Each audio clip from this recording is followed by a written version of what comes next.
So let's see friends, last लेक्चरमध्ये आपण section number 37 पर्यंत पोहोचलेलो होतो, बरोबर आहे.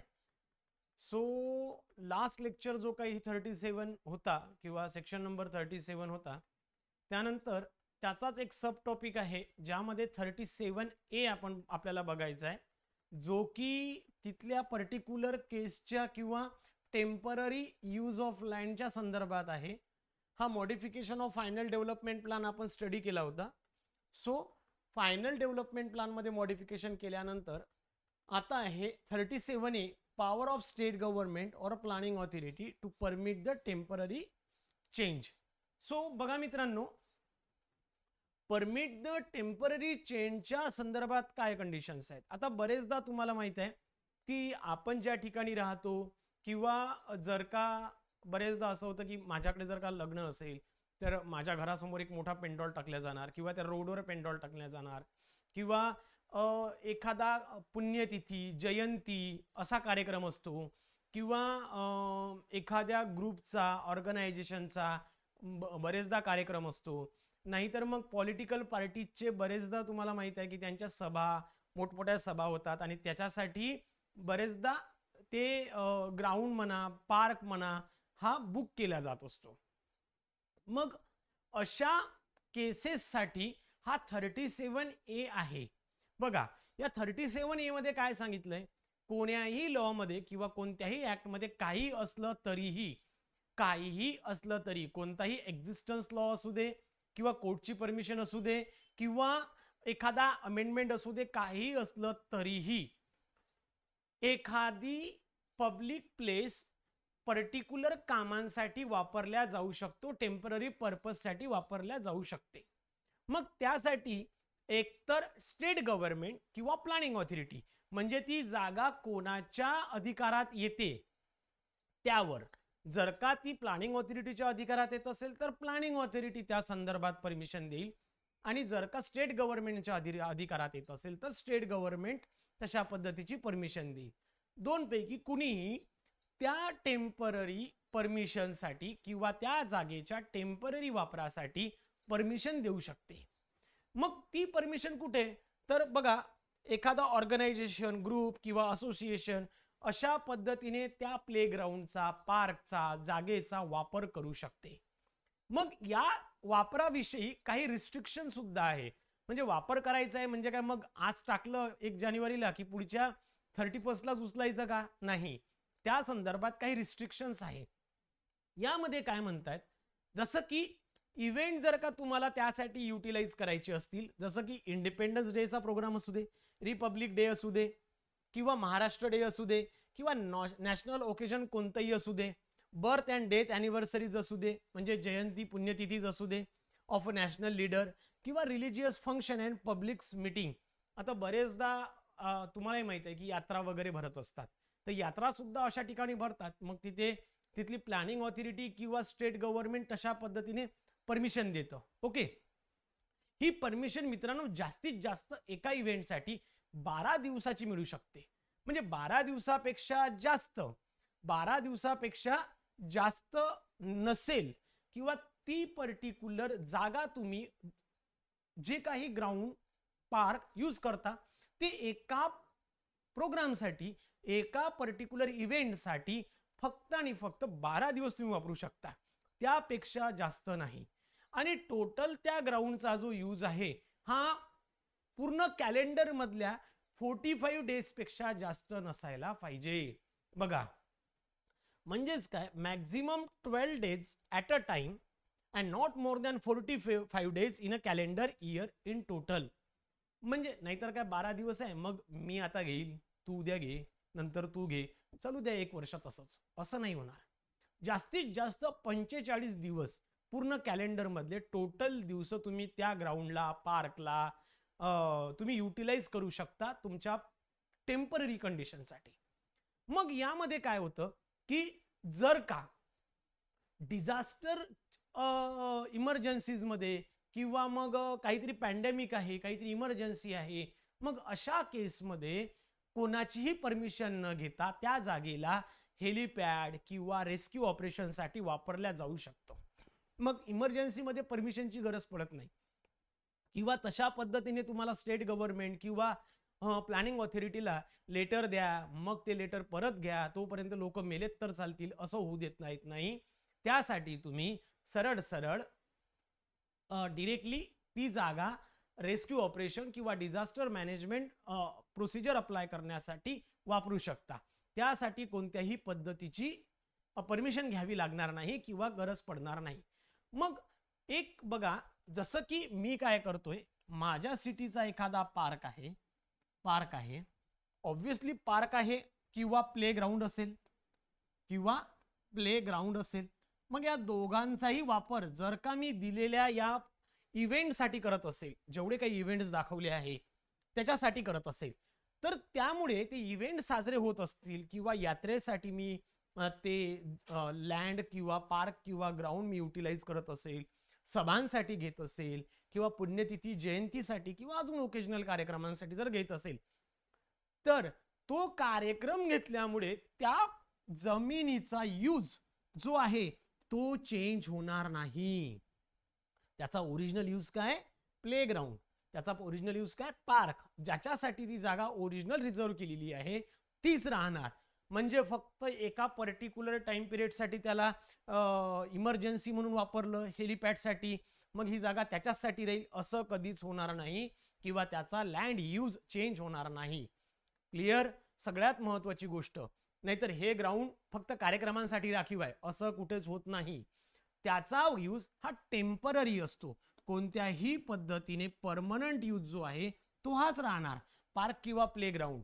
ओके, जे काही ओरिजिनल असेल ते ह्या यूज चेंज करता येत नाही. ओके, यामध्ये बघा सगळ्यात महत्वाचं की जो काही ड्युरेशन दिलेला आहे, जो की 12 दिवसचा दिला आहे एका इव्हेंटसाठी, त्यापेक्षा जास्त नसायला पाहिजे.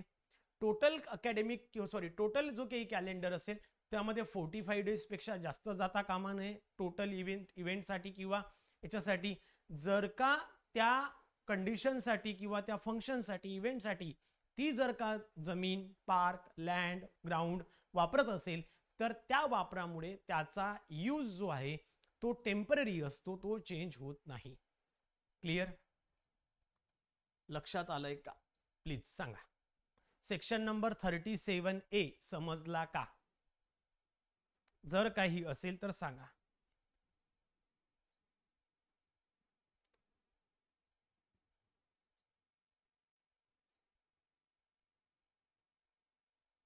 Come on fast.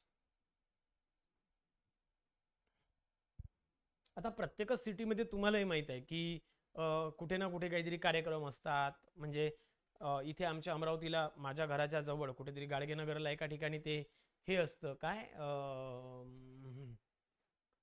त्या गाडगे महाराजच्या मंदिरासमोरची यात्रा असते, ती जवळपास 10-12 दिवस चालते. मग तशा पद्धतीच्या कार्यक्रमांसाठी किंवा तिथे काही सभा होतात मोठमोठ्या लोकांच्या, तिथे गोकुळ अष्टमीचा आपला दहीहंडीचा कार्यक्रम होतो. अशा सगळ्या कार्यक्रमांसाठी मग ते ग्राउंड दिलं जातं. 45 डेजचं परत एक्सप्लेन करा. बघा, ह्या सगळे जे आहे म्हणजे एक दिवस इंडिपेंडन्ससाठी गेला, एक दिवस रिपब्लिक डे साठी गेला, अजून बाकीचे जयंती पुण्यतिथीसाठी 5-6 दिवस गेले, असे पूर्ण वर्षभरात तुम्ही फक्त ते ग्राउंड 45 डेजच युटिलाइज करू शकता, त्यापेक्षा जास्त नाही. पूर्ण इव्हेंट्स जे वर्षातले जेवढे इव्हेंट्स आहेत त्या ग्राउंडवर 45 डेजच तुम्ही त्याला वापरू शकता, त्यापेक्षा जास्त नाही. ओके, हा रूल आहे. ठीक है, चलो फिर आगे बढ़ते हैं. 38 काय सांगतो, रिव्हिजन ऑफ डेव्हलपमेंट प्लान. बघा, ऑलरेडी आपला जो डेव्हलपमेंट प्लान होता तो फोर्स मध्ये आलेला होता. ओके, जो की फोर्स मध्ये आलेला होता. So development last preparation of development plan and additional area, किंवा त्याच्या आधी होता की आपला प्लान जो काही होता तो फायनल होऊन डेव्हलपमेंट झाला होता किंवा sanction of draft development plan.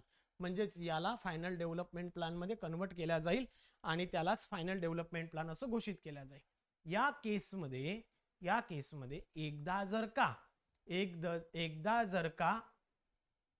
याला जर का या डेव्हलपमेंट प्लानला जर का लागू केलं तर तो पुन्हा रिवाइज कधी करता येणार किंवा कोणत्या केसमध्ये करता येणार हे आपल्याला या पर्टिक्युलर केसमध्ये स्टडी करायचं आहे. So revision of development plan काय आहे तर डेव्हलपमेंट प्लॅन्स 20 वर्षातून एकदा तरी रिवाइज व्हायला पाहिजे. म्हणजे must be revise at least once every 20 year. म्हणजे कमीत कमी 20 इयर्समध्ये कमीत कमी एकदा तरी त्याला तुम्ही रिवाइज करायला पाहिजे किंवा तो रिवाइज व्हायला पाहिजे. ओके. सो 20 वर्षातनं एकदा त्याला रिवाइज करणं मस्ट आहे. ओके.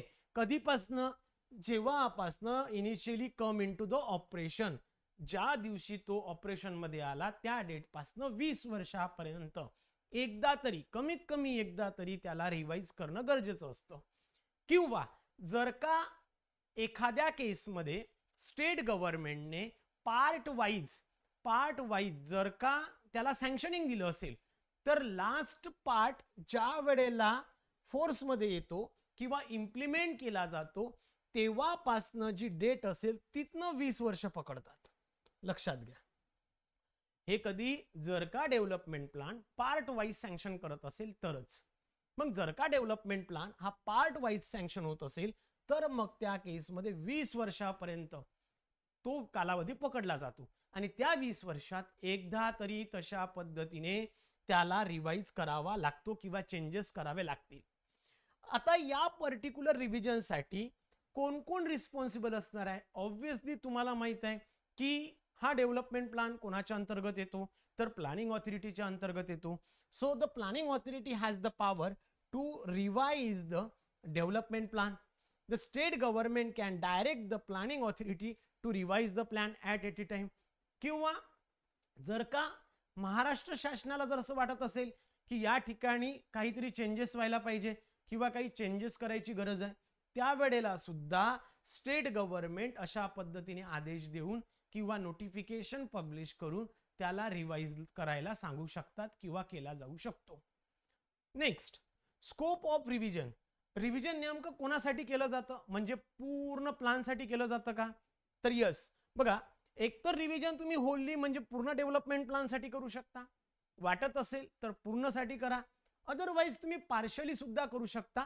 एका पर्टिक्युलर स्पेसिफिक एरियासाठी सुद्धा तुम्ही करू शकता आणि एका particular area wise section wise त्याला सेपरेटली तुम्ही पुन्हा रिवाइज करू शकता. Depend upon the condition. म्हणजे जी काही कंडिशन आहे किंवा जी काही नीड आहे त्या नेसेसरी नीड नुसार त्याला तुम्ही रिवाइज करू शकता किंवा तशा पद्धतीने गव्हर्नमेंट स्वतःच्या आदेशानुसार तुमच्याकडनं म्हणजे प्लॅनिंग ऑथॉरिटीकडनं रिवाइज करून घेऊ शकतं. Clear. So process of revision काय असणार. Obviously same process of revision आहे जी की आपण ड्राफ्ट डेव्हलपमेंट प्लॅन प्रिपेअर करण्यासाठी युटिलाइज केली होती. म्हणजेच काय, प्लॅनिंग ऑथॉरिटी काय करेल तशा पद्धतीने एक फ्रेश सर्वे करेल, existing land use map use करेल आणि ज्या काही प्रोसिजर आपण अप्लाय केल्या होत्या the revision process must compile with the relevant section of act including section 22, 23, 24, 25, 26, 28, 29 deleted आहे 30 अँड 31 ॲज अप्लिकेबल. तशा पद्धतीने सगळे सेक्शन्स अप्लाय करून तो करता येईल. शॉर्ट मध्ये सांगायचं झालं याचे की पॉइंट्स काय असतील तर development plan must be revise 20 years at least once. म्हणजे एकदा तरी त्याला 20 वर्षातून एकदा रिवाइज करायचंय. त्यानंतर तशा पद्धतीने स्टेट गव्हर्नमेंट सुद्धा डायरेक्टिव्ह देऊ शकतात प्लॅनिंग ऑथॉरिटीला रिव्हिजनच्या संदर्भात. रिव्हिजन करताना एकतर पूर्ण डेव्हलपमेंट प्लॅनला म्हणजे पूर्णच एरियाला प्लॅनिंग ऑथॉरिटीच्या, अदरवाइज पार्ट वाईज ज्या पद्धतीने नेसेसिटी आहे गरज आहे त्या पद्धतीने त्याला तशा पद्धतीने रिवाइज केला जाऊ शकतो. रिवाइज करताना जी प्रोसिजर होती आधीची जसे की फ्रेश डिक्लेरेशन करणं, फ्रेश सर्वे करणं, ELU प्रिपेअर करणं आणि जे आतापर्यंत आपण 31 पर्यंत बघितलं ह्या सर्व सेक्शन कॉपी करणं हे कंपल्सरी असतं. क्लिअर.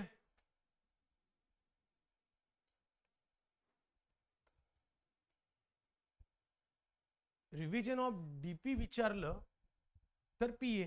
बघा, revision which is depend upon दोन्ही केसमध्ये एकतर प्लॅनिंग ऑथॉरिटीला वाटत असेल की एखाद्या एरियाला आपण रिवाइज करायला पाहिजे तर प्लॅनिंग ऑथॉरिटी तशा पद्धतीचं नेसेसरी अप्रुव्हल स्टेट गव्हर्नमेंटला देईल आणि तसं सांगेल. अदरवाइज स्टेट गव्हर्नमेंटला पण वाटू शकतं किंवा स्टेट गव्हर्नमेंट सुद्धा तशा पद्धतीने डायरेक्टिव्ह देऊ शकतात. बघा, authority responsible for revision.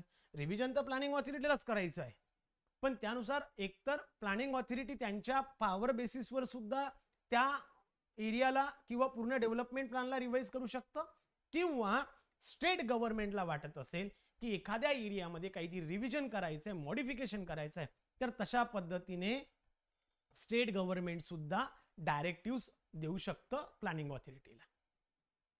Clear? चला 38 क्लिअर आहे का? पटकन सांगा.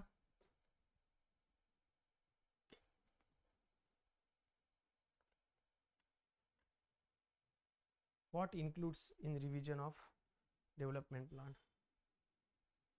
What includes means ज्या एरियासाठी आपण अप्लाय करणार आहे तो एरिया किंवा पूर्ण डेव्हलपमेंट प्लॅन, आणि प्रोसिजर सेम राहणार आहे, चेंज होणार नाही.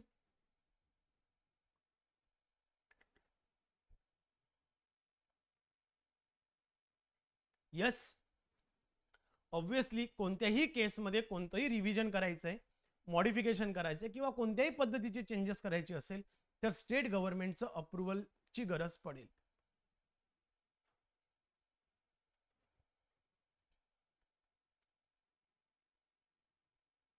Applicability over the provision. The revision process must compile with the relevant section of Act, including section 22, 23, 24, 25, 26, 28, 29, 30 and 31.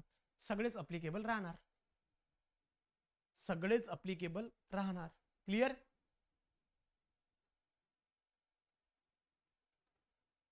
चला, क्लिअर आहे का? 38 क्लिअर असेल, 39 ला चला.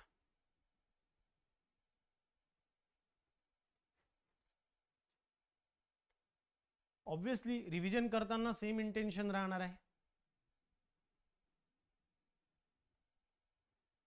Intention is nothing but the intention काय असतं की आम्ही नेमकं काय करतोय ते लोकांपर्यंत पोहोचवायचं आहे. ओके, चलो 39 बघूया. 39 काय सांगतो? Variation of town planning scheme by development plan. बघा, variation of town planning scheme by development plan काय आहे बघा. जसं मी तुम्हाला सांगितलं होतं की ही एक अमरावती सिटी आहे, अमरावती सिटी आहे, आणि प्लॅनिंग ऑथॉरिटी जी आहे, जी लोकल ऑथॉरिटी ज्याला म्हणता तुम्ही लोकल ऑथॉरिटी, तर इथे म्युनिसिपल कॉर्पोरेशन आहे. बरोबर आहे? So municipal corporation will be responsible to prepare the development plan in Amravati city. Okay, so municipal corporation तशा पद्धतीने डेव्हलपमेंट अप्लाय करेल. आता या केसमध्ये जर का अमरावतीमध्ये कुठेतरी एखादी टाउन प्लॅनिंग स्कीम करायची असेल, ओके, आपला पार्ट चालू व्हायचा आहे टाउन प्लॅनिंग स्कीम, जो की आपला पुढचा पार्ट आहे, पण समजून घ्या. टाउन प्लॅनिंग स्कीम एका पद्धतीचं छोटं एक एरिया त्यांना डेव्हलप करायचं आहे टाउन प्लॅनिंग स्कीमच्या अंतर्गत. मग अशा केसमध्ये काय कंडिशन असतात?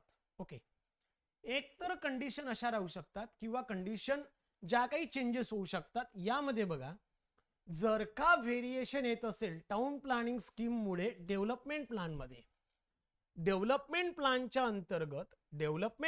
अंतर्गत जसं की तुम्ही बघितलं होतं की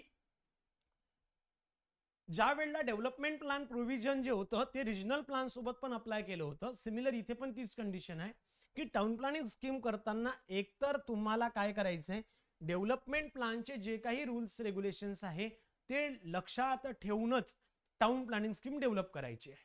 पण यामध्ये काय होणार बघा, the provision applies when final development plan contains the proposal that differ from or modifying those in existing sanctioned town planning scheme. बघा यामध्ये काय होणार, सगळ्यात महत्त्वाची गोष्ट, the town planning scheme must have been sanctioned by the state government before the commencement of this act. Okay, म्हणजेच बघा, जर का हा ऍक्ट फोर्स मध्ये येण्याच्या आधी जर का गव्हर्नमेंटने टाउन प्लॅनिंग स्कीम सँक्शन केलेली असेल किंवा एखादी टाउन प्लॅनिंग स्कीम सँक्शन झालेली असेल, होऊ शकते का असं? सांगा बरं पटकन. असं होऊ शकते का की गव्हर्नमेंट आधीच एखादी टाउन प्लॅनिंग स्कीम सँक्शन करून देईल? असं पॉसिबल आहे का? हा ऍक्ट येण्याच्या आधी, before the commencement of this act, असं शक्य होऊ शकते का? आणि होत असेल तर कधी होऊ शकते? प्लीज आणि कधी होऊ शकते प्लीज सांगा फास्ट.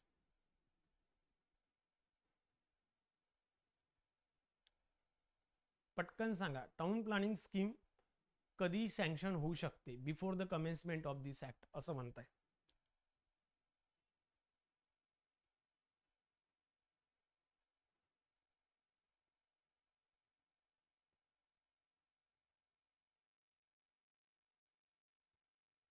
येस एक्झॅक्टली बरोबर.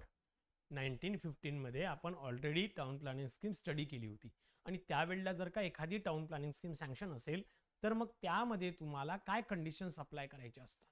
ओके सो जर का कंडिशन काय असू शकतात, जर का एखादी town planning scheme already sanction असेल हा ऍक्ट येण्याच्या आधी, तर त्या केसमध्ये याला मॉडिफाय केलं जातं, टाउन प्लॅनिंग स्कीमला मॉडिफाय केलं जातं according to the final development plan.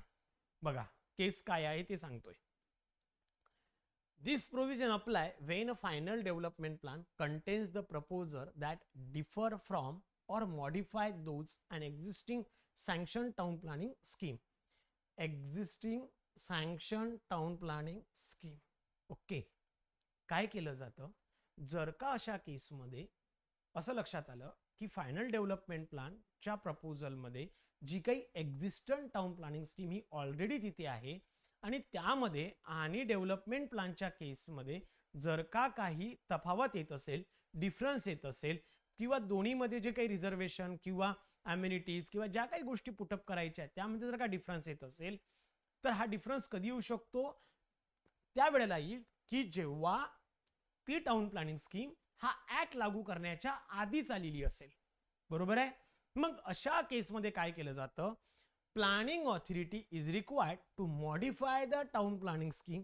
या टाउन प्लॅनिंग स्कीमला मॉडिफाय केलं जातं according to the final development plan. मग फायनल डेव्हलपमेंट प्लॅन मध्ये जे काही प्रोव्हिजन्स असतील त्याच्या अकॉर्डिंगली टाउन प्लॅनिंग स्कीमला मॉडिफाय केलं जातं, त्याला रिडेव्हलप केलं जातं आणि मग दोघांचेही जे प्रोव्हिजन्स आहेत ते सारखे ठेवून डेव्हलपमेंट प्लॅनच्या अंतर्गत टाउन प्लॅनिंग स्कीमला ती प्लॅनिंग ऑथॉरिटी प्रॉपर डेव्हलप करते. क्लिअर. याचे शॉर्टकट बघून घ्या. If the final development plan conflicts with an existing town planning scheme the latter must be modified accordingly. This applies only to the town planning scheme sanctioned before the act come into the force. The planning authority is responsible for making the necessary changes. Section 92 governs the process of making the variations. आपण ज्या वेळेला 92 मध्ये जाऊ town planning स्कीमच्या त्यावेळेला तुम्हाला लक्षात येईल की कोणत्या पद्धतीने चेंज केलं जातं. Similarly this provision ensure that development plan takes precedence over the town planning scheme allowing for update and coordinate urban planning. Simple आहे. ज्या वेळेला फायनल डेव्हलपमेंट प्लॅन स्कीम जी आहे ही स्कीमच्या नंतर येत असेल आणि स्कीम जर का एक्झिस्टन्स मध्ये असेल तर त्या स्कीमला मॉडिफाय केलं जातं according to the final development plan आणि तशा पद्धतीने चेंजेस करून त्याला सेम प्रोव्हिजन्स डेव्हलपमेंट प्लॅनच्या अंतर्गत आणले जातात. ही रिस्पॉन्सिबिलिटी कोणाची असेल, ही रिस्पॉन्सिबिलिटी असते प्लॅनिंग ऑथॉरिटीची. क्लिअर. ह्या सर्व प्रोसिजर मध्ये ऑब्व्हियसली स्टेट गव्हर्नमेंटचं अप्रुव्हल लागतं आणि या संदर्भातचा नेक्स्ट पॉइंट जो आहे तो आपण सेक्शन नंबर 92 मध्ये बघणार आहोत ज्या वेळेला आपण टाउन प्लॅनिंग स्कीम स्टडी करू. So town planning scheme study करताना विथ प्रॉपर एक्झाम्पल मी तुम्हाला शो करून देईल की कशा पद्धतीने चेंजेस केले जातील किंवा कोणत्या फॉर्मॅटमध्ये तसे चेंजेस होतात. क्लिअर. चला सेक्शन 39 क्लिअर आहे का, पटकन सांगा फास्ट.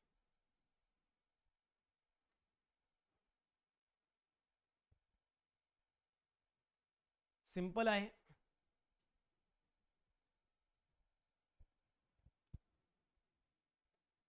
चलो गुड. ओके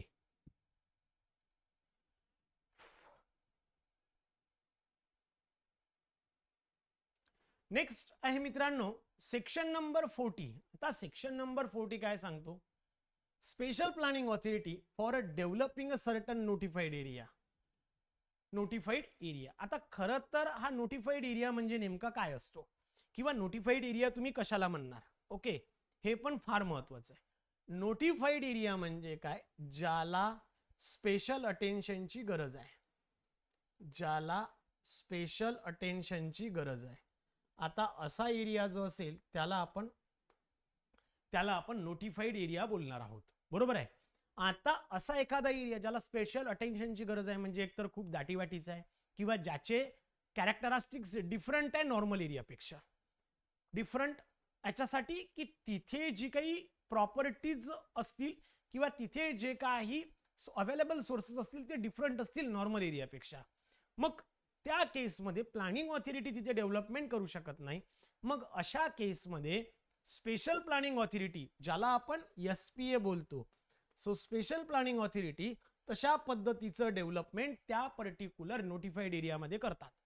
जसं की स्पेशल प्लॅनिंग ऑथॉरिटीचे जर का बघायचं झालं तर नैना, सिडको, माडा, PMRDA, MMRDA, NMRDA, MIDC किंवा Bombay metropolitan region development BMRDA, हे सगळ्या ज्या आहे ह्या स्पेशल प्लॅनिंग ऑथॉरिटी म्हणून काम करतात. याचे सगळ्यांचे फुल फॉर्म काय ते तुम्हाला शोधायचे आहेत. हे लिहून ठेवा, माहीत असायला पाहिजे सगळ्याला. नैना काय आहे? नैना काय मुलीचं नाव नाही आहे, त्यामुळे लक्षात ठेवायचं. त्याचं काय आहे, कोणती एअरपोर्ट ऑथॉरिटी आहे, कशी आहे, कुठे आहे. सिडको काय आहे, माडा काय आहे, PMRD, MMRD, NMRDA किंवा BMRDचं तुम्ही लिहून दिला होता. ओके, तर अशा पद्धतीने जे काही लॉंग फॉर्म आहे ते तुम्हाला माहिती असणं फार गरजेचं आहे. क्लिअर. सो याच पर्टिक्युलर किंवा अजूनही आहे बाकीच्या ETC म्हणून करून देतोय अशा number of special planning authority त्या नोटिफाईड एरियावर काम करतात. क्लिअर. मग याच मध्ये state government has a full authority to declare the undeveloped area as a notified area. म्हणजे बऱ्याचशा ठिकाणी जो अनडेव्हलप्ड एरिया आहे, जसं की स्लम रिहॅबिलिटेशन ऑथॉरिटी आहे, ती स्वतःचं काम ॲज अ SPA म्हणून करू शकते त्या पर्टिक्युलर एरियासाठी. किंवा जो अनडेव्हलप्ड एरिया आहे गव्हर्नमेंटने नोटिफाईड केलेला असेल त्या एरियाच्या अंतर्गत, किंवा एखाद्या एरियाला जर का इंडस्ट्रियल एरिया म्हणून घोषित केला तर तिथे MIDC किंवा बरेचसे केसेस आहेत की जिथे तुम्हाला वेगवेगळ्या केसमध्ये स्पेशल प्लॅनिंग ऑथॉरिटी काम करताना बघायला दिसतात. मग हे बरेचदा तुम्हाला असं लक्षात येईल की हे काम प्लॅनिंग ऑथॉरिटीच्या अंतर्गत होतंय किंवा ज्युरिडिक्शन जे आहे ते प्लॅनिंग ऑथॉरिटीचं आहे, पण त्या एरियाला डेव्हलप करण्यासाठी स्पेशल प्लॅनिंग ऑथॉरिटी अपॉइंट केलेली आहे स्टेट गव्हर्नमेंटने, आणि तो एरिया डेव्हलप करण्याची रिस्पॉन्सिबिलिटी त्या स्पेशल प्लॅनिंग ऑथॉरिटीची असेल. क्लिअर. बस एवढंच लक्षात ठेवायचं आहे. मग त्या केसमध्ये डिफरंट गव्हर्नमेंट बॉडीज, एजन्सीज और corporation can be appointed as a SPAs. म्हणजे नंबर ऑफ डिफरंट एजन्सीज आहेत गव्हर्नमेंटच्या ज्या स्पेशल प्लॅनिंग ऑथॉरिटी म्हणून काम करते. मग सिडको एखाद्या प्लॅनिंग ऑथॉरिटीच्या अंतर्गत त्या गोष्टीसाठी काम करेल, माडा त्या गोष्टीसाठी काम करेल, आणि ह्या मेट्रोपॉलिटन रिजनमध्ये काम करतील, किंवा बाकीच्या पण ऑथॉरिटीज आहे ज्या त्या लेवलवर काम करतील. क्लिअर. आता सगळ्यात महत्वाची गोष्ट काय आहे, सेक्शन नंबर 41 मध्ये आपण स्टडी करणार आहे. आता काय झालंय रे, अमरावतीमध्ये सपोज मानून चला की माडा काम करत असेल as a special planning authority, किंवा सिडको काम करत असेल स्पेशल प्लॅनिंग ऑथॉरिटी म्हणून. क्लिअर. कॉम्प्रेहेन्सिव्ह डेव्हलपमेंट, आणि यामध्ये एकच आहे, कॉम्प्रेहेन्सिव्ह डेव्हलपमेंट करताना either planning authority will plays an important role to develop that particular comprehensive area. Otherwise, if it has a different characteristics than the normal area, then state government appoint SPA for that particular notified area, comprehensive area. Clear. त्यालाच आपण comprehensive, मग त्या एरियासाठी जो plan बनवला जातो त्याला comprehensive development plan बोलतात. That's it. Okay, चलो. सो मी काय सांगत होतो की अमरावतीमध्ये सिडको काम करत असेल, मानून चला कोण, सिडको काम करत असेल, आणि सिडको ही एक SPA म्हणून काम करत असेल, तर त्या केसमध्ये ऑब्व्हियसली सिडकोचा पैसा किंवा सिडकोला जे काही एक्सपेन्सेस लागत असतील ते सिडको आधी देऊन देईल. पण हे जे काही एक्सपेन्सेस लागत असतील ते स्टेट गव्हर्नमेंट डिटरमाइन करतं, म्हणजे डिटरमाइन स्वतः स्टेट गव्हर्नमेंट करेल. Determination of contribution section number 41 काय सांगतो, expenses of special planning authority to be made by contribution by local authority. काय होणार, SPA ने स्पेशल प्लॅनिंग ऑथॉरिटीने ज्या वेळेला त्या एरियामध्ये काम केलं किंवा त्या एरियाला डेव्हलप केलं, त्या केसमध्ये स्टेट गव्हर्नमेंट काय करतं, स्टेट गव्हर्नमेंट तशा पद्धतीने काही कॉन्ट्रीब्युशन जे काही असेल ते डिटरमाइन करतं आणि तिथल्या प्लॅनिंग ऑथॉरिटीला ऑर्डर देतं की जे काही डिटरमाइन केलेलं कॉन्ट्रीब्युशन आहे ते स्पेशल प्लॅनिंग ऑथॉरिटीला द्यायचं आहे.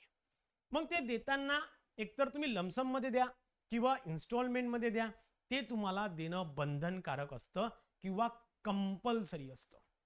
मग यामध्ये ज्या वेळेला हे द्यायचं ठरवलं आहे किंवा कॉन्ट्रीब्युशन करायचं ठरवलं आहे किंवा जे काही लमसम अमाऊंट द्यायची आहे, इन्स्टॉलमेंट मध्ये द्यायची आहे, ही अमाऊंट देताना स्टेट गव्हर्नमेंटने ज्या दिवसपासून तुम्हाला ऑर्डर दिली असेल त्या दिवसापासून 30 दिवसाच्या आत तशा पद्धतीचं पेमेंट तुम्हाला SPA ला देणं कंपल्सरी असते. 30 दिवसाच्या आत, मॅक्झिमम 30 डेज. ओके, म्हणजे 30 दिवसाच्या आत जे काही असेल, लमसम असेल तर पूर्ण द्या, जे काही इन्स्टॉलमेंटने ठरले असेल तर इन्स्टॉलमेंट वाईज द्या, पण 30 दिवसाच्या आत स्टेट गव्हर्नमेंटने ऑर्डर दिले, नोटीस दिली तेव्हापासून 30 दिवसाच्या आत SPA ला तशा पद्धतीची अमाऊंट देणं कंपल्सरी आहे. या जर का पूर्ण प्रोसेसमध्ये जर का ती प्लॅनिंग ऑथॉरिटी ती अमाऊंट देण्यासाठी जर का फेल होत असेल किंवा तिला दिल्या जात नसेल, तर त्या केसमध्ये SPA च्या ऑन बिहाफ, स्पेशल प्लॅनिंग ऑथॉरिटीच्या ऑन बिहाफ स्टेट गव्हर्नमेंट त्या प्लॅनिंग ऑथॉरिटीकडनं ती अमाऊंट रिकवर करते. ती जी काही अमाऊंट असेल ती काय करेल, रिकवर करेल. मग so the local authority fails to pay, the state government will recover the amount from the local authority on behalf of that SBA. Direct any officer, treasurer, banker or custodian of local authority funds to make the payment. Allow the payments to be made in one or multiple installment as specified. म्हणजे जो कोणी त्या ऑथॉरिटीचा officer असेल, treasurer असेल, banker असेल, जो कोणी असेल ज्याच्याकडे ती अमाऊंट किंवा त्याचा व्यवहार दिला आहे, त्याला डायरेक्टली तशा पद्धतीची अमाऊंट रिलीज करायला सांगतात आणि त्या पद्धतीने सगळी अमाऊंट रिकवर केली जाते. स्टेट गव्हर्नमेंट रिकवर करेल on behalf of SPA. Clear. आता यामध्ये काय, legal obligation on custodian of local authority fund. Any person holding a funds for the local authority must compile with the state government order make the payment. कोणी एखादा व्यक्ती जो की तिथे officer म्हणून आहे, बँकर म्हणून आहे किंवा एक कस्टडियन म्हणून बघा, त्याला डायरेक्टली स्टेट गव्हर्नमेंट काय करेल, तशा पद्धतीचे ऑर्डर देतील की जी काही अमाऊंट असेल, कॉन्ट्रीब्युशन असेल, ते SPA ला पे करावं. Payment may under this order will be consider a valid discharge of liability for the custodian towards the local authority. आणि जे काही ऑर्डर त्यांनी दिलेली आहे, जे काही त्यांनी सांगितलं असेल ती लीगल असेल, काही फेक म्हणून नाही किंवा त्याने स्वतःने पैसे खाल्ले किंवा भ्रष्टाचार केला असं म्हणून पकडण्यात येत नाही. ती जी काही लीगल प्रोसेस असेल आणि त्याच्या अंतर्गतच त्या पैशाचा व्यवहार मोजल्या जाईल. Clear. Yes or no. Section number 41 clear आहे का? सेक्शन नंबर 41 क्लियर आहे का?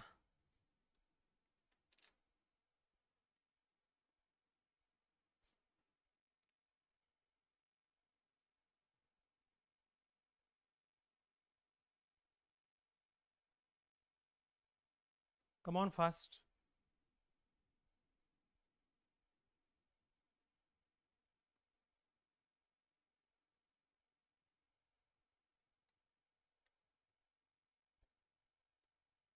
Please explain once. Okay. बघा, एकदा पुन्हा सांगतोय. स्पेशल प्लॅनिंग ऑथॉरिटी जर का त्या प्लॅनिंग ऑथॉरिटीच्या अंतर्गत काहीतरी काम केलं तर ऑब्व्हियसली त्यांचा पण खर्च होत असेल. त्या खर्चाच्या बेसिसवर स्टेट गव्हर्नमेंट काय करतं, काहीतरी कॉन्ट्रीब्युशन. आता एक समज ना, की एक्झाम्पल म्हणून सांगतोय, तुमच्या घरचं लग्न आहे आणि त्यात जर का मी पैसे देत असेल, काहीतरी पैसे देत असेल, ओके, तर तुम्हाला मला ते परत करणं ही तुमची जबाबदारी आहे की नाही? ऑब्व्हियसली. मग तुम्ही ते मला परत करायला पाहिजे. आणि ते किती दिवसात परत करायचे, तर 30 दिवसात परत करायचे. आणि नंबर ऑफ माझ्याकडनं जर का ॲट अ टाईम देणं होत नसेल, तर तुम्ही मला इन्स्टॉलमेंट वाईज पैसे द्या, की बाबा मी पहिलं इन्स्टॉलमेंट पहिल्या 30 दिवसात देतो, नंतर मग एवढा देईन तेव्हा देईन, असं तुम्ही ठरवू शकता.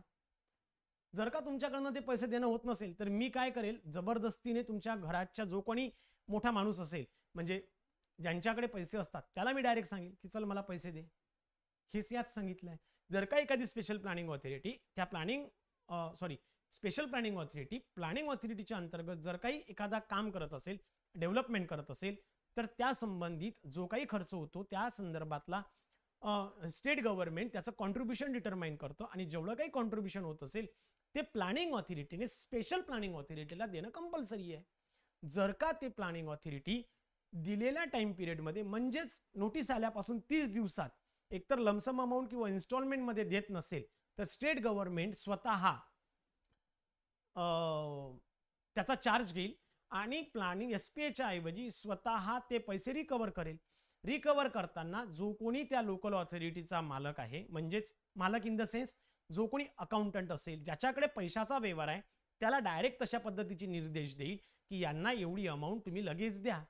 दिलेली अमाऊंट ही लिगली असेल, म्हणजे उद्या चालून तो व्यवहार जो काही त्याने पैसे दिले तर त्या अकाउंटंटने किंवा त्या बँकरने खाल्ले किंवा भ्रष्टाचार केला असं होणार नाही. ती कोण असते? एक व्हॅलिड डिस्चार्ज ऑफ लायबिलिटी असते, जो की लिगल पकडला जातो. तो व्यवहार लिगल पकडला जाईल आणि ज्याने कुणी ते पैसे ट्रान्सफर केले एसपीएला इन्स्टॉलमेंट मध्ये लमसम मध्ये दिले असेल, त्याच्यावर कोणत्याही पद्धतीचा त्या पैशासाठी चार्ज करू शकणार नाही. ती त्यांची लायबिलिटी होती, त्यांना ते देणं होतं म्हणून त्यांनी दिलेत. क्लिअर? चला सांगा, क्लिअर आहे का?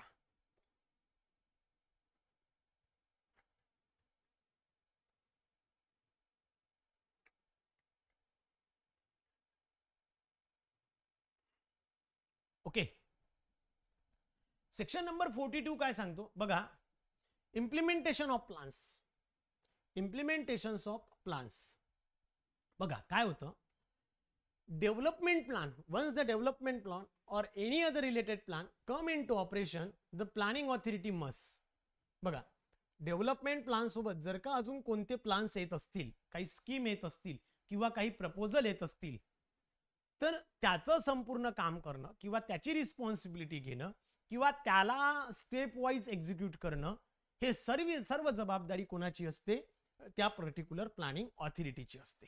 म्हणजे प्लॅनिंग ऑथॉरिटी डिरेक्टली रिस्पॉन्सिबल राहणार त्या इम्प्लिमेंटेशन ऑफ प्लॅनिंग प्रोसेसला, त्याचं एक्झिक्युशन करण्यासाठी किंवा त्याला स्टेप बाय स्टेप जे काही नेसेसरी एक्झिक्युशन राहील त्या प्रोव्हिजनसाठी डिरेक्टली रिस्पॉन्सिबल कोण राहील? Planning authority. प्लॅनिंग ऑथॉरिटीच्या अंतर्गत तशा पद्धतीचे म्हणजेच डेव्हलपमेंट प्लान सारखे जर का काही बाकीचे प्लान्स असतील तर ते इम्प्रूव्हमेंट किंवा त्याचं एक्झिक्युशन, त्याला इम्प्लिमेंट करणं, हे सगळं कोणाच्या अंतर्गत येईल? हे येईल डेव्हलपमेंट प्लानच्या अंतर्गत. Responsibility of planning authority. The planning authority has a legal duty to act on the plan and ensure the compliances. This includes, मग त्या प्लॅनसाठी जर का त्यांना ॲक्विजिशन करायचं असेल, लँड ॲक्विजिशन करायचं असेल, तर प्लॅनिंग ऑथॉरिटीची जबाबदारी राहील लँड ॲक्वायर करणं. इन्फ्रास्ट्रक्चर डेव्हलपमेंट असेल, जसं की रोड, युटिलिटी, पब्लिक स्पेसेस असतील, तर ती सुद्धा जबाबदारी राहील प्लॅनिंग ऑथॉरिटीची. झोनिंग किंवा लँड यूज एन्फोर्समेंट असेल, ती सुद्धा ऑथॉरिटी राहील प्लॅनिंग ऑथॉरिटीची किंवा प्लॅनिंग ऑथॉरिटीची रिस्पॉन्सिबिलिटी राहील. आणि monitoring and regulating the urban growth as per the plan होतंय की नाही, जो कोणता प्लॅन आहे, म्हणजे तो डेव्हलपमेंट प्लॅन असू दे किंवा अजून इतर कोणती प्लॅन असू दे, त्या पर्टिक्युलर प्रोसेस वाईज किंवा प्रोसिजर वाईज त्याला इम्प्लिमेंट केलं जात आहे की नाही, त्याचं एक्झिक्युशन होत आहे की नाही, तशा पद्धतीने डेव्हलपमेंट होत आहे की नाही, हे मॉनिटर करणं किंवा त्यावर प्रॉपर वॉच ठेवणं, त्याला ग्रोथ होते की नाही हे चेक करणं, ही सर्व जबाबदारी कोणाची आहे? या प्लॅनिंग ऑथॉरिटीची. म्हणजे त्या अर्बन एरियासाठी किंवा त्याच्या प्लॅनिंग ऑथॉरिटीच्या ज्युरिडिक्शनमध्ये येणारे सर्व प्लॅन, डेव्हलपमेंट प्लॅन सहित, त्याला इम्प्लिमेंट करणं, त्याला एक्झिक्यूट करणं, त्याची ग्रोथ चेक करणं, त्याला स्टेप बाय स्टेप प्रोसिजरमध्ये तो होतोय की नाही, हे सर्व गोष्टीवर जी काही रिस्पॉन्सिबल असेल ती प्लॅनिंग ऑथॉरिटी असेल. क्लिअर? बघा काय सांगतायत short point. Once a development plan is approved, planning authority must enforce it. Planning authority is responsible for taking all necessary action, execute the plan. Implementation includes the land development, infrastructure, zoning, enforcement, etc. चला 42 clear आहे, खूप simple आहे. कुणी याच्यावर question विचारणार नाही तुम्हाला. सांगा फास्ट.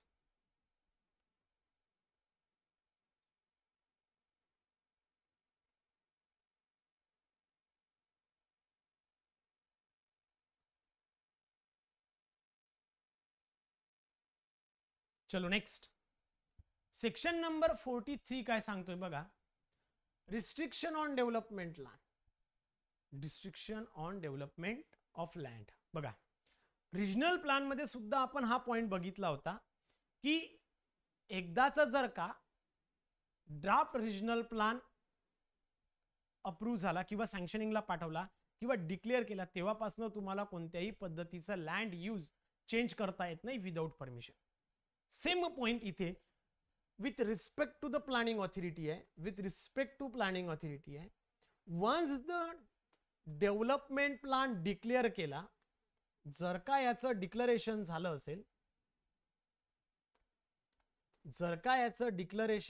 असेल, या सर्व केसमध्ये डिक्लरेशन झालं तेव्हापासनं किंवा ऑफिशियल गॅझेटमध्ये नोटिफिकेशन आलं म्हणजेच डिक्लरेशन झालंय तेव्हापासनं कुणालाही लँडचा यूज चेंज करता येत नाही.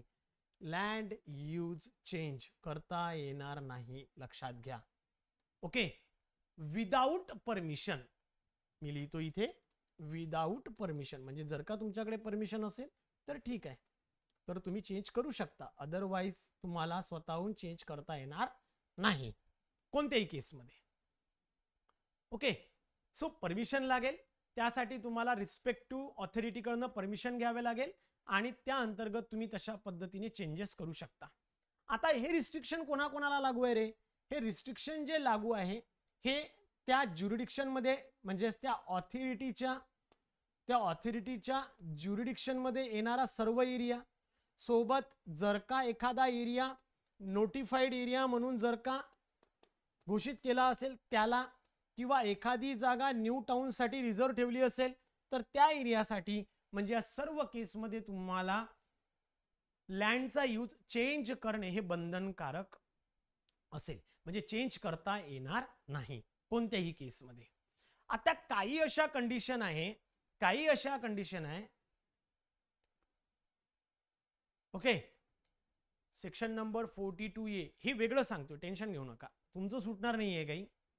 पॉइंट वाईज जाऊ आणि पॉइंटला स्टक करून राहू. ओके. तो एरिया डेव्हलपमेंट ऑथॉरिटी हा वेगळा पार्ट आहे, तो टेन्शन घेऊ नका, पुढे बोलतोय. हा पॉइंट संपला की बोलूया त्यावर. सो एकदाच जर का मग त्या केसमध्ये डेव्हलपमेंट लँड चेंज जो आहे तो जर का करायचा असेल तर तुम्हाला परमिशन घ्यावी लागेल आणि once you will get the permission you can change that use of land. नाव सेकंड केस अशी आहे मित्रांनो की काही केसेसमध्ये तुम्हाला परमिशनची गरजच पडत नाही किंवा परमिशन घ्यावी लागत नाही. मग कोणत्या कोणत्या कंडिशन आहे? Exception where no permission is required. बघा, interior work, maintenance, improvement, alteration inside a building that do not change its external appearance, exception heritage building and heritage precinct do require permission. बघा, जर का तुम्हाला घराचं काही maintenance करायचंय, repairing करायचंय, काही इम्प्रूव्हमेंट करायचंय, अल्टरेशन पण कोणता आतमध्ये, जेणेकरून तुमचा FSI किंवा चेंज होणार नाही किंवा FSI चे रूल्स रेग्युलेशन्स व्हायोलेट होणार नाही, त्या केसमध्ये तुम्ही परमिशन नाही घेतली तरीही चालेल. मला काहीतरी घरात एखाद्या बिल्डिंग आहे, तुम्हाला जर का तिथे फर्निचर करायचं करू शकता, no issue at all. Okay. त्याला काय परमिशनची गरज नाही आहे. पण जर का हेरिटेज बिल्डिंग किंवा हेरिटेज प्रिसिंट म्हणजे एरिया किंवा तो जो काही एरिया असेल, हेरिटेज एरिया ज्याला बोलू आपण, की जो काही तो एरिया एखाद्या पर्टिक्युलर कल्चरल गोष्टीसाठी जर का प्रसिद्ध असेल तर तिथे काही चेंजेस करायचे असतील, इंटरनल एक्सटर्नल कोणतेही, तर त्यासाठी परमिशन घ्यावी लागेल. Next, compliance with the legal order.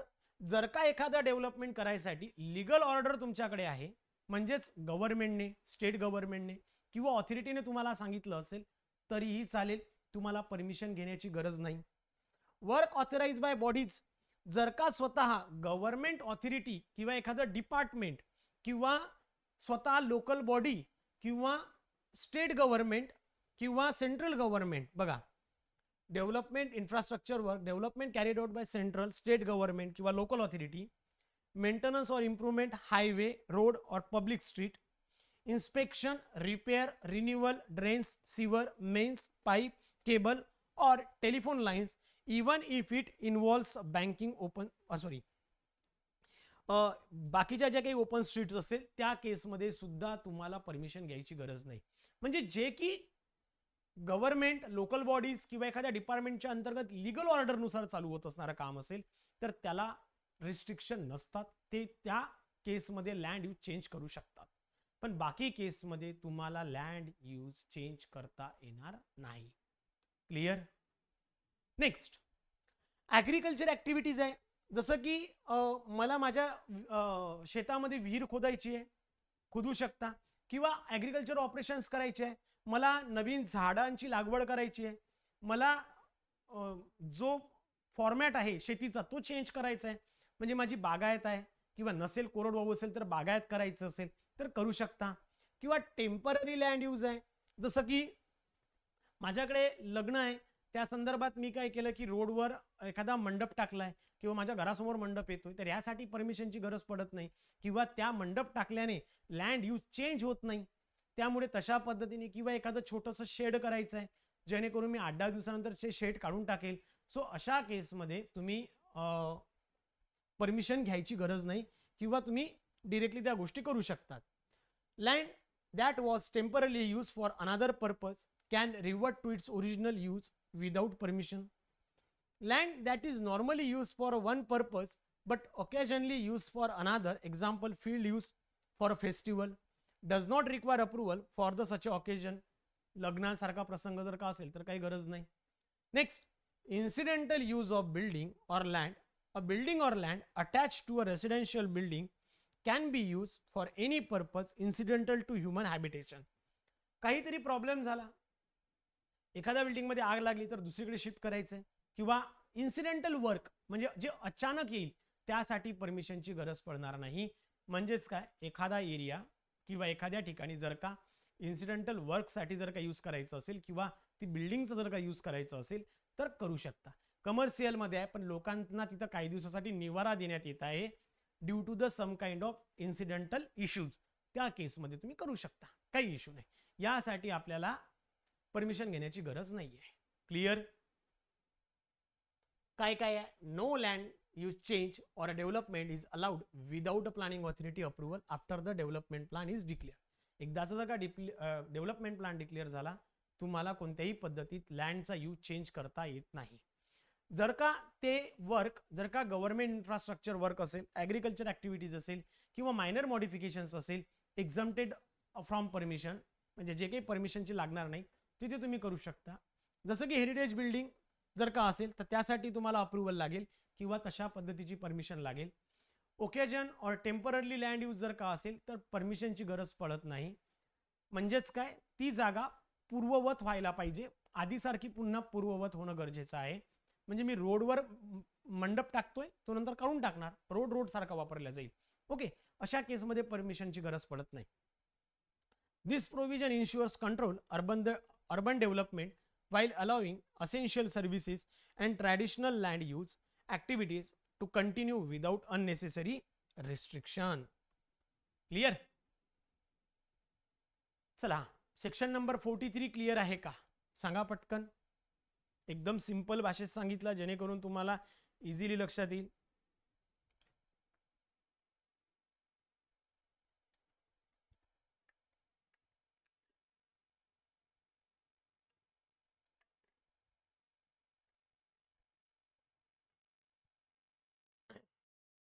Okay.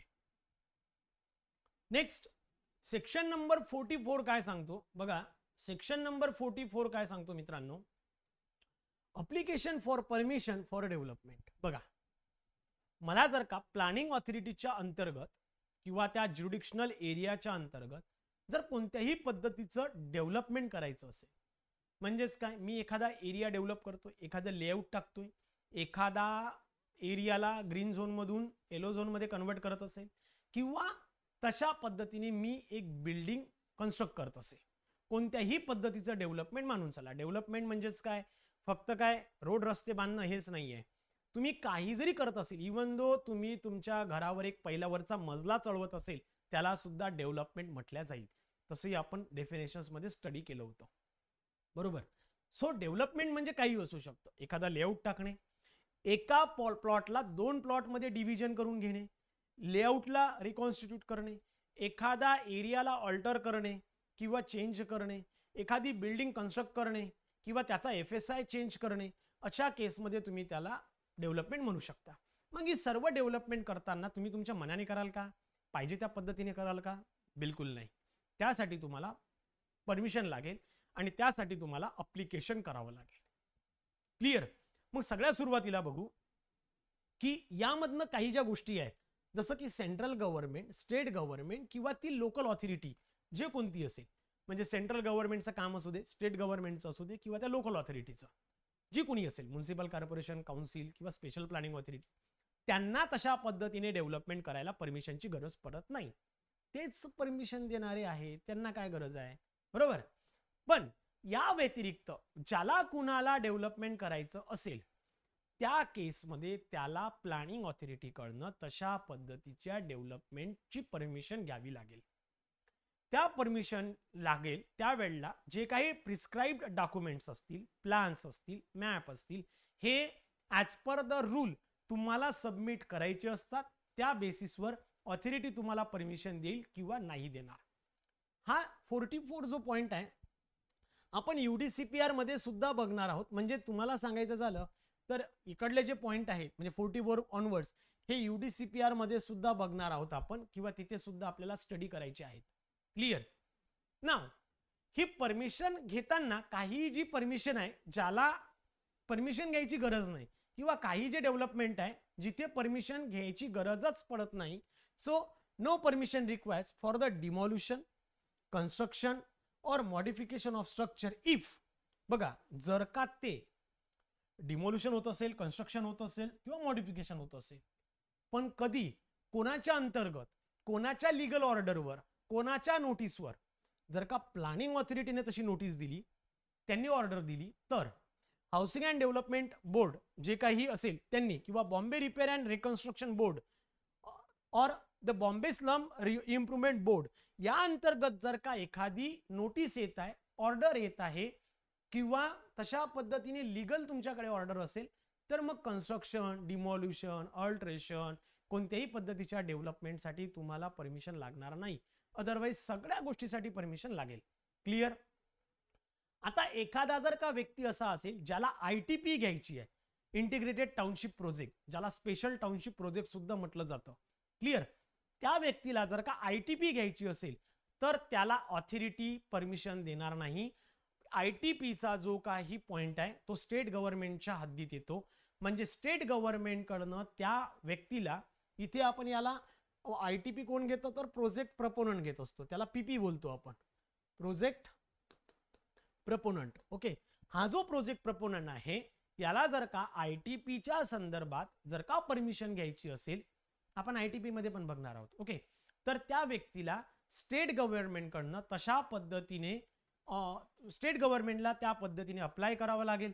State government त्याने केलेल्या अप्लिकेशन मधनं गो थ्रू करेल, त्याने दिलेल्या संबंधित डॉक्युमेंट्स, प्लॅन्स, मॅप्स मधनं गो थ्रू करेल आणि त्यावर रिव्ह्यू देईल. एकतर मग त्या केसमध्ये जर का स्टेट गव्हर्नमेंटला ओके वाटलं, तर स्टेट गव्हर्नमेंट त्या एरियाला on the basis of his permission त्याला डिक्लेअर करेल इंटिग्रेटेड टाउनशिप प्रोजेक्ट म्हणून, आणि तशा पद्धतीने त्या एरियासाठी किंवा त्या ज्युरिडिक्शनसाठी ITP घोषित केली आहे, अशा पद्धतीचं ऑफिशियल गॅझेट नोटिफिकेशन सुद्धा देईल. पण जर का if he rejected, the applicant will inform accordingly, जर का ते रिजेक्ट होत असेल, तर तो जो कोणी प्रोजेक्ट प्रपोनंट आहे त्याला तशा पद्धतीची माहिती दिल्या जाते.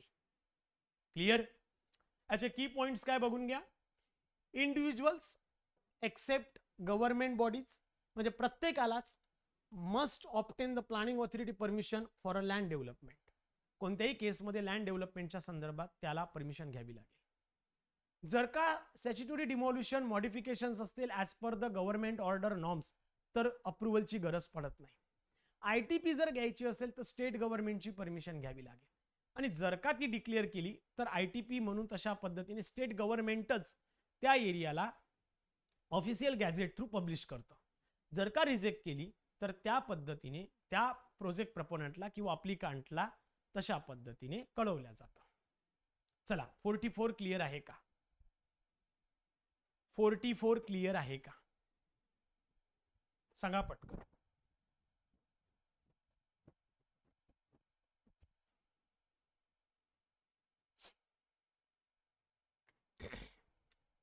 Come on fast.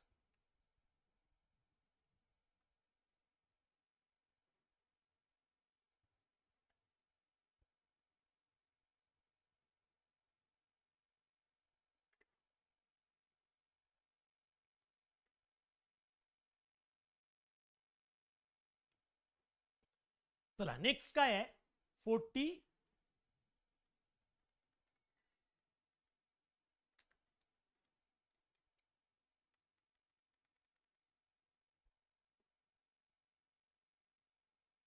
45 काय सांगतोय?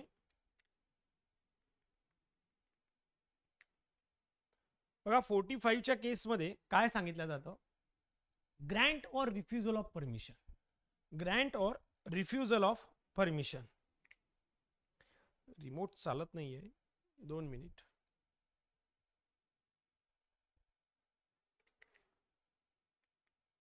ओके हां. So let's see.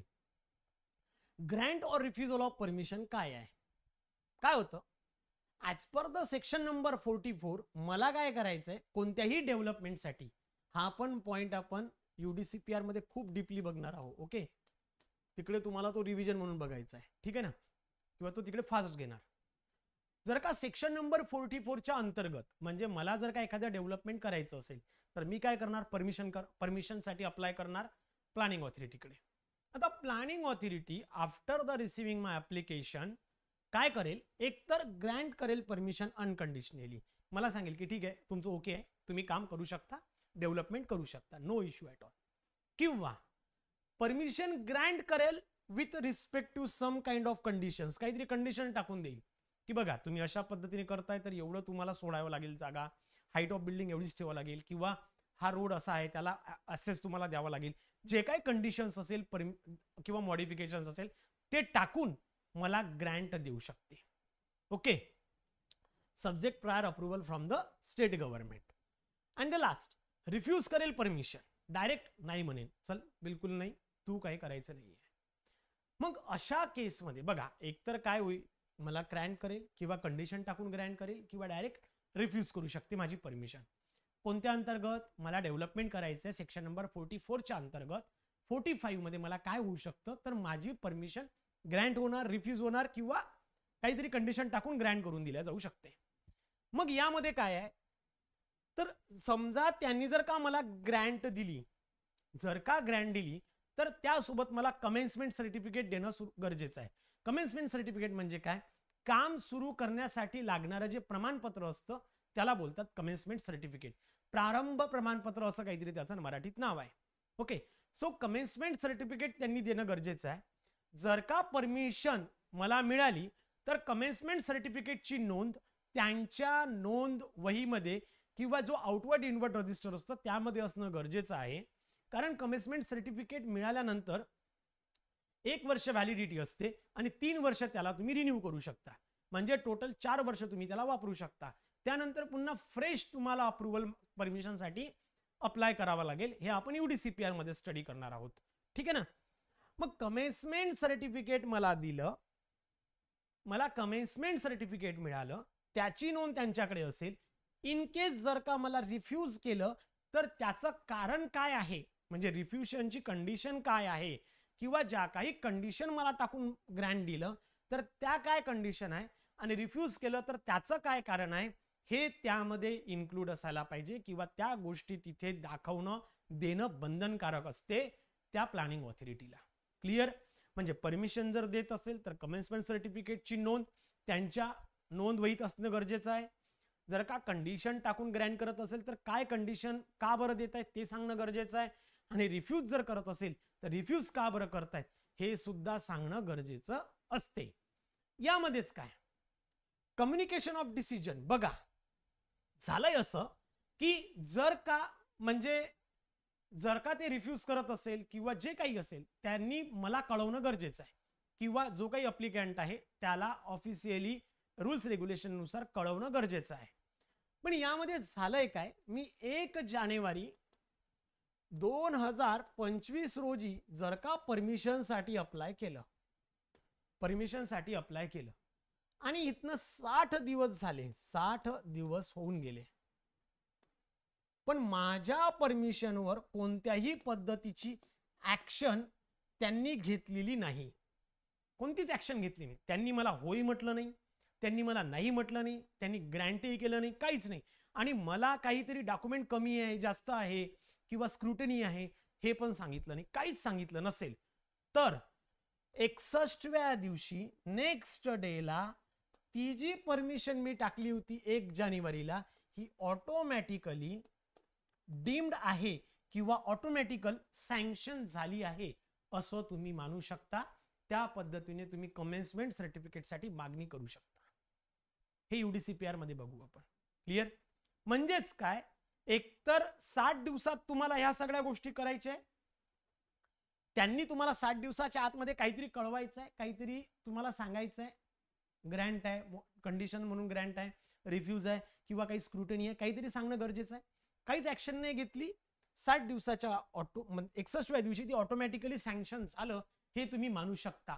पण पुन्हा एक गोष्ट यामध्ये अशी आहे की तुम्ही ज्या डेव्हलपमेंटसाठी परमिशन मागितली ते as per the rule, as per the norms, as per the regulations, म्हणजे UDCPR मध्ये जे काही रूल्स रेग्युलेशन्स घालून दिले आहे त्याच्यानुसारच जर असेल तरच तशा संदर्भात तुम्हाला परमिशन ग्रँट केली जाते. ऑटोमॅटिकली तुम्ही सँक्शन आहात असं मानू शकता. अदरवाईज जर का तुम्ही त्या पद्धतीने जर का कन्स्ट्रक्शन केलं नसेल, बांधलं म्हणजे परमिशन तुम्ही मागितली नसेल आणि त्यामध्ये जर का रूल्स रेग्युलेशन्सचं उल्लंघन होत असेल तर मग त्या स्ट्रक्चरला अनऑथराइज स्ट्रक्चर म्हणून घोषित केल्या जाऊ शकतं, जे की सेक्शन नंबर 52 ऑनवर्ड्स आपल्याला स्टडी करायचं आहे. म्हणजेच अनऑथराइज स्ट्रक्चर म्हणून 61व्या दिवशी सुद्धा तुम्हाला घोषित केल्या जाऊ शकतं. क्लिअर? बघा जेवढे काही त्यांनी सँक्शनिंग दिलं असेल, जे काही सँक्शनिंग किंवा ग्रँट दिलं असेल, कंडिशनल ग्रँट दिलं असेल, या सर्वांची नोंद 1 महिन्याच्या आत त्यांना कलेक्टरकडे पाठवावी लागते. कलेक्टर ऑफिसच्या रेकॉर्ड मेंटेन करण्यासाठी त्या सर्व नोंदी पुन्हा कलेक्टर ऑफिसला जातात आणि कोण्या पद्धती सँक्शनिंग दिलंय, ग्रँट केलंय, कंडिशनल ग्रँट केलंय, तशा पद्धतीचे कमेन्समेंट सर्टिफिकेट किंवा बिल्डिंग डेव्हलपमेंट, कंडिशनल डेव्हलपमेंट जे काही असेल ते सगळं कलेक्टर ऑफिसला द्यावं लागेल, जेणेकरून कलेक्टर ऑफिसला तशा पद्धतीचे रेकॉर्ड मेंटेन केल्या जातील. त्यासाठी रिपोर्ट जे काही असेल ते कलेक्टर ऑफिसला पाठवणं गरजेचं आहे. क्लिअर आहे? सेक्शन नंबर 45 खूप सिंपल होता बघा. क्लिअर आहे का? यस और नो? यस और नो पटकन सांगा.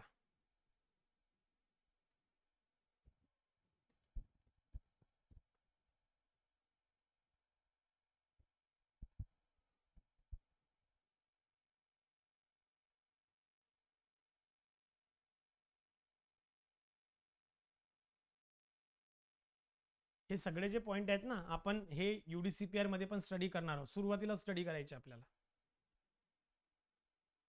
चलो आगे बढ़ते, थोड़ा आगे चलते. नेक्स्ट 46 काय सांगतो मित्रांनो बघा. सेक्शन नंबर 46 सांगतो provisions of development plan to be considered before granting the permission. बघा कोणत्याही केसमध्ये प्लॅनिंग ऑथॉरिटी ज्या वेळेला परमिशन ग्रँट करते किंवा परमिशन ग्रँट देते, मग कोणत्याही डेव्हलपमेंटसाठी असू दे, ती परमिशन देताना प्लॅनिंग ऑथॉरिटीने डेव्हलपमेंट प्लॅनचे प्रोव्हिजन्स चेक करूनच किंवा त्या प्रोव्हिजन्स मधनं गो थ्रू करूनच तशा पद्धतीने परमिशन देणं कंपल्सरी आहे.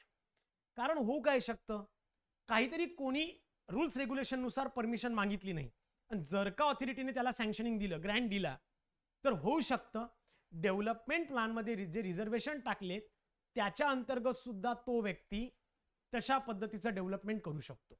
म्हणून जे काही प्रोव्हिजन्स डेव्हलपमेंट प्लॅनने घालून दिलेले आहे त्याचं कुठेही व्हायोलेशन नको व्हायला, यासाठी कोणतंही डेव्हलपमेंट परमिशन देताना डेव्हलपमेंट प्लॅनचे जे प्रोव्हिजन्स आहे किंवा ड्राफ्ट डेव्हलपमेंट प्लॅनचे जे प्रोव्हिजन्स आहे हे त्यामधनं एकदा गो थ्रू करणं गरजेचं आहे आणि तशा पद्धतीने त्या व्यक्तीला परमिशन द्यावी लागेल. डेव्हलपमेंट मागताना किंवा परमिशन करताना जे काही DCRs असेल, डेव्हलपमेंट कंट्रोल रेग्युलेशन्स, ओके, जो की आता आपण UDCPR म्हणून बघतो. सो डेव्हलपमेंट कंट्रोल रेग्युलेशन जे काही असेल फॉर दॅट एरिया, ते किंवा त्याचं जे काही उल्लंघन नको व्हायला हे कंपल्सरी असते. म्हणजेच जे DCRs असेल ते सगळ्यांना मान्य करावे लागतील आणि त्यानुसारच त्याला डेव्हलपमेंट करता येईल. पण जर का त्या एरियासाठी DCRsच नसतील, डेव्हलपमेंट कंट्रोल रेग्युलेशन्सच जर का नसेल, तर त्या केसमध्ये जो काही ड्राफ्ट किंवा सँक्शनल रिजनल प्लॅन आहे त्याच्या प्रोव्हिजन नुसार तिथे डेव्हलपमेंट दिले जातात. पण जर का DCR पण नाही आणि रेग्युलेशन्स रिजनल प्लॅन किंवा ड्राफ्ट रिजनल प्लॅन दोन्ही नाही, मग अशा केसमध्ये ती प्लॅनिंग ऑथॉरिटी टेम्पररी DCRs तयार करतात आणि त्या टेम्पररी DCRsच्या बेसिसवर, म्हणजे टेम्पररी रूल्स रेग्युलेशन्स तयार करून त्या रूल्स रेग्युलेशनच्या बेसिसवर त्या व्यक्तीला तशा पद्धतीने डेव्हलपमेंट परमिट करेल, सँक्शन करून देईल, रिफ्यूज करेल किंवा मॉडिफाईड सँक्शनिंग देईल, जे काय द्यायचं असेल ते. लक्षात आलं? लक्षात आलं का? एक तर परमिशन देताना बघा की पॉइंट मध्ये पण सांगितलं, development application must align with the existing draft plan. जी काही तुम्हाला परमिशन द्यायची असेल त्यामध्ये जेवढे काही प्रोव्हिजन्स ड्राफ्ट डेव्हलपमेंट प्लॅन किंवा डेव्हलपमेंट प्लॅनने घालून दिले त्यामधनं गो थ्रू करणं कंपल्सरी आहे. त्या प्रोव्हिजनच्या बेसिसवरच परमिशन द्यायला पाहिजे. जर का लोकल DCR सँक्शनिंग नसेल किंवा अवेलेबल नसेल, त्या केसमध्ये रिजनल प्लॅनचे जे काही प्रोव्हिजन्स आहेत ते तुम्हाला प्रोव्हाइड करून परमिशन देता येईल. जर का रिजनल प्लॅनही नाही, त्या केसमध्ये टेम्पररी DCRs तयार करून परमिशन देता येते, नंतर ते लीगल करता येते. चला, क्लिअर आहे? 46 सेक्शन नंबर क्लिअर आहे का? खूप सिंपल होता मित्रांनो.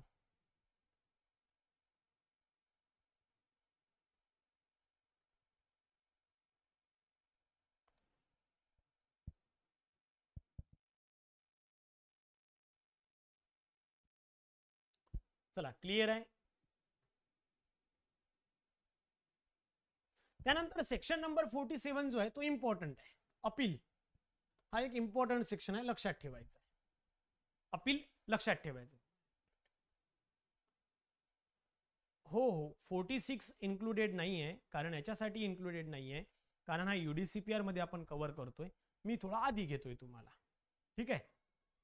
डोंट वरी, डोंट वरी.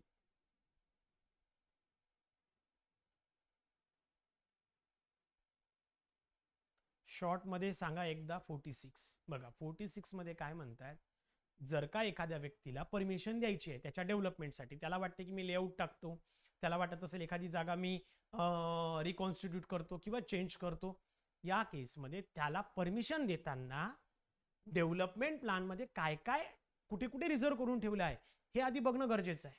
असं नको व्हायला एखाद्याने पार्क रिझर्व केला आणि तिथे त्याने रेसिडेन्शियल एरिया उभा केला, असं चालणार नाही. मग ही काळजी घेण्यासाठी डेव्हलपमेंट, कोणालाही डेव्हलपमेंटला परमिशन देताना डेव्हलपमेंट प्लॅनच्या प्रोव्हिजन्स मधनं जाणं कंपल्सरी आहे. सेकंड थिंग, जर का तशा पद्धतीचे DCR म्हणजे डेव्हलपमेंट कंट्रोल रूल्स रेग्युलेशन नसतील तर रिजनल प्लॅनचे रूल्स फॉलो करा. रिजनल प्लॅनही नसेल, DCRही नसेल, त्या केसमध्ये टेम्पररी रूल्स रेग्युलेशन तयार करा, ते नंतर लिगली करता येतील. त्या बेसिसवर, टेम्पररीच्या बेसिसवर तुम्ही परमिशन देऊ शकता. क्लिअर? क्लिअर आहे का?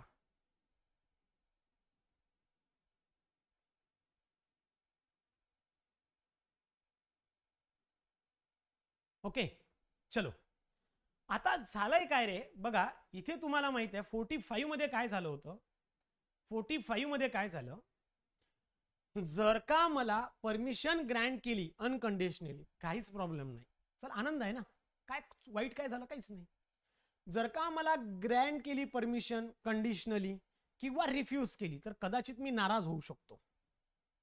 जर का मला काहीतरी कंडिशन टाकून काहीतरी परमिशन दिली किंवा रिफ्यूज केली, तर मला तिथे काय भांडायचं नाहीये, अरे अरे असं कसं काय तू रिफ्यूज करू शकतो हे ते, असं नाही. त्यासाठी तुम्हाला अपील करता येते. कधी जर का तुमची परमिशन रिफ्यूज केली आणि त्यासाठी जे कारण त्यांनी दाखवले आणि ते जर का कारण चुकीच्या पद्धतीत तुम्हाला वाटत असेल की नाही नाही ऑथॉरिटी चुकत आहे, त्या केसमध्ये सेक्शन नंबर 47 अंतर्गत तुम्ही काय करू शकता, अपील करू शकता. Right of appeal section number 47 अपीलच्या संदर्भात आहे, जे की तुमच्याकडे अधिकार आहे. जर का एखादा अप्लिकंट त्याला केलेल्या रिजेक्शनमुळे किंवा कंडिशन टाकून अप्रुव्हल दिल्यामुळे जर का नाराज होत असेल, तर तो अपील करू शकतो. कधीपर्यंत, सपोज त्याला रिफ्यूज केलेलं लेटर जर का 1 जानेवारी 2025 ला भेटत असेल, तर इथून 40 दिवसाच्या आत, ओके, विदिन 40 डेज मध्ये त्याला अपील करता येतं. कोणाकडे अपील करणार, स्टेट गव्हर्नमेंटकडे अपील करणार, किंवा जो डेप्टी सेक्रेटरी पेक्षा कमी नसेल त्याच्याकडे अपील करणार. आणि त्याने केलेली अपील आयदर स्टेट गव्हर्नमेंट और the officer not below the rank deputy secretary will go through that particular process, permission process. आणि त्याला जर का वाटत असेल की नाही याने केलेली अपील एकदम व्यवस्थित आहे, प्लॅनिंग ऑथॉरिटी चुकत असेल, तर तशा पद्धतीने प्लॅनिंग ऑथॉरिटीला निर्देश दिला जाते की याला परमिशन ग्रँट करा किंवा याच्या कंडिशन्स कमी करून टाका, ओके, किंवा मॉडिफाईड करून देऊ शकतं किंवा त्याला आहे त्या केसमध्ये रिजेक्टच राहू देऊ शकतं. हे अपील करताना जो काही फॉर्मॅट आहे मित्रांनो, जो काही फॉर्मॅट असेल, म्हणजे त्यासाठी लागणारी अप्लिकेशन प्रोसेस, त्यासाठी लागणारी फीज, हे सर्व त्या अप्लिकंटला पे करावं लागेल. विदाऊट त्या प्रोसेस तुम्ही डायरेक्ट स्टेट गव्हर्नमेंटला किंवा not below the rank of officer deputy सेक्रेटरीला तुम्ही कोणत्याही पद्धतीने अपील करू शकत नाही. अपील करण्यासाठी जी काही प्रिस्क्राईब फॉर्मॅट आहे, म्हणजेच काय त्याची फी काही असू शकते किंवा जी काही प्रोसेस आहे ती तुम्हाला परफेक्ट करावी लागेल. आणि ही प्रोसेस तुम्हाला ऍक्शन दिली म्हणजेच रिफ्यूज केलंय किंवा कंडिशन प्रोव्हाइड करून ग्रँट केलंय, तिथून 40 दिवसात, म्हणजे नोटीस भेटली तिथून 40 दिवसात, ओके, म्हणजे साधारणतः मी 10 फेब्रुवारीच्या 10 फेबच्या आधी मला ही प्रोसेस करावी लागेल.